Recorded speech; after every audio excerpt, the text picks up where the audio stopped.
So we're moving along. We're now at step 6 and step 7.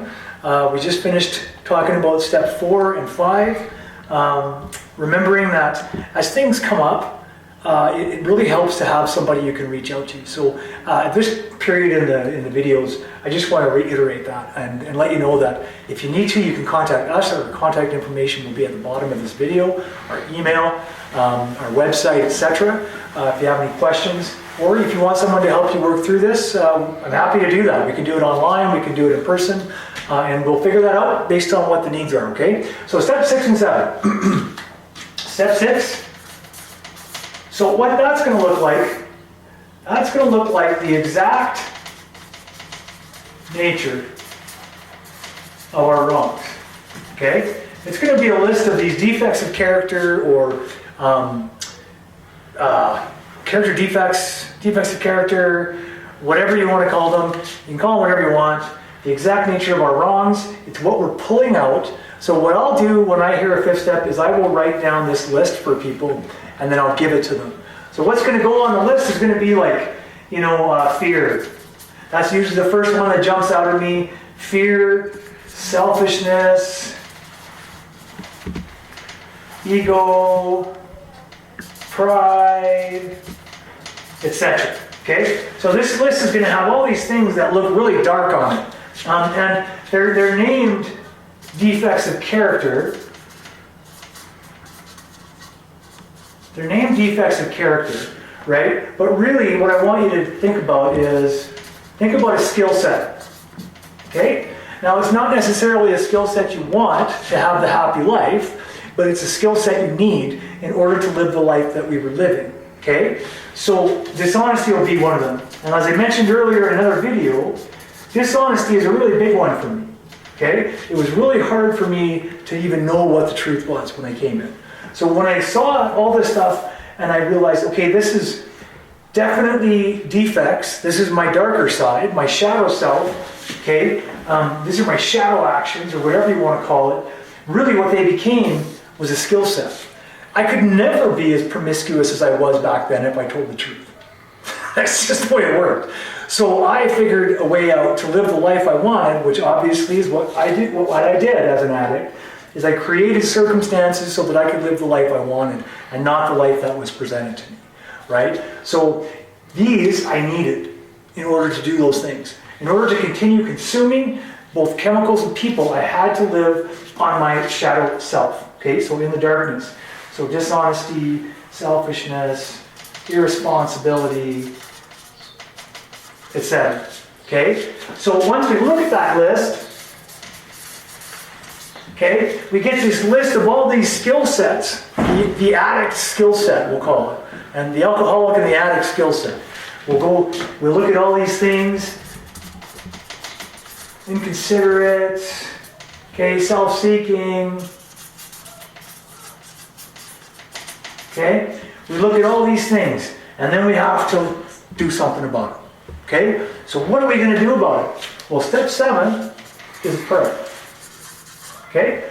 Where step 7 prayer is, my Creator, I am now willing that you should have all of me, good and bad. So now we're giving to this power, whatever it is, we're acknowledging that, you know what, there's good and bad parts of me. They're both here, they're both part of me. I give it all to you. I surrender it again. So we're surrendering. Okay?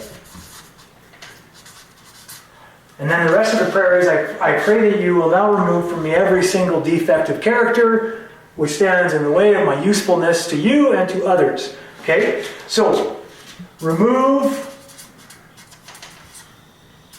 all that stands in the way, is in the way of our being useful. Okay? Now, useful is going to have lots of different meanings. So useful could be you're useful at work, but what we're looking for is that kind of usefulness that knows no boundary. Okay? That we can be useful wherever we go. That's really what this is pushing us towards. Now again, if you're not a praying type, perfectly fine. We're going to go ahead and I'm going to say DBT, okay, and CBT. Okay, so this is where we're going to definitely start practicing some behavior modification. Now in my case, I have to do the prayer, the meditation, and practice some of the skill sets from DBT and CBT. Okay? But I haven't practiced them enough, that's why I'm not talking about them. Because I don't think that's fair. But I'll encourage you again to look into them and see if they can work for you. I've found them pretty useful. Lots of techniques are useful. So I am all about more as opposed to less, right? As you can probably already tell. If you have more information from me, I want that so that I can try to do this better. So step 7, okay, if you're not praying tight, what are we doing? We're getting out of the way. Okay? Step 6 is another reminder of just how in the way we are. Or were, okay, depending on how long ago it was. But it also can bring up how we still are to this day. Okay? But how in the way we are. So step 7 is we want to again surrender that our ego has been fruitless. It hasn't helped us in terms of some of the things we need help with. Has it helped in other ways? Absolutely, it has. Some of these things, like being afraid, being selfish, having ego, okay, those things aren't all bad. What happened is that we took them to the nth degree. We took them to the extreme, okay, to the extreme end. So anything at its extreme end is going to be terribly unhealthy and toxic and probably destructive, okay? At that extreme end of ego, it's very destructive. Whether it be I'm a piece of shit or I'm the best on the planet. Both of those places are destructive, right? So arrogance will come out in here. Okay? So then over here at step 7, now in the book it's a prayer. Okay? Now I encourage you to go out and, if you don't have it already, check out the book Drop the Rock. It's a really good one for step 6 and 7. But also, just try to look at, if you don't want to do this stuff either, but you want to kind of see what you want to live over here in this new life, and you're leaving this behind. Well, let's just look at this. Okay? So selfishness, the opposite of that is selfless. Okay? So if you can just practice more selflessness, chances are you're probably going to feel a little better. Especially if you're selfless more often than you're selfish. The mind will just feel better, right? It doesn't mean you get out of the way and you don't get your needs met. It's not what it is. You get out of the way once your needs are met. Or if others' needs meet their needs first, right? We can absolutely become discerning. We're going to learn some discernment here, okay? Because we're also going to be starting to look at what's ours and what's other people's, okay? And so when we look at what's other people's, we're then going to be none of my business, okay? Other people's life is none of our business. And this is where we might even find out here that we're nosy, okay? That we're codependent. And if you're codependent, then everyone's business is your business. And that's just not real. Okay, so step 6 and 7. Now, if you don't mind praying and going with God on it, you can absolutely do that. The prayer, step 7 prayer, I encourage you to look it up. Okay? Otherwise, you can use a prayer, meditation. You can do, if you're not bent by anything, use it all. Okay? If you don't have to not use something, why not use it all? I just think it's a really comprehensive way of going through it. So again,